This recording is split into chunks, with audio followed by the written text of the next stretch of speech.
Welcome to VQ-Probe.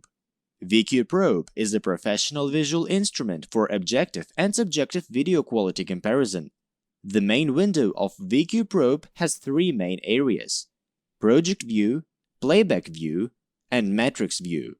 Another feature of VQ-Probe is the ability to detect objects using machine learning. Open a project that contains at least two files. One of them should be marked as the left, the other as the right. Go to the LR Object Count tab of Matrix View. Click the Run OD button to start the detection.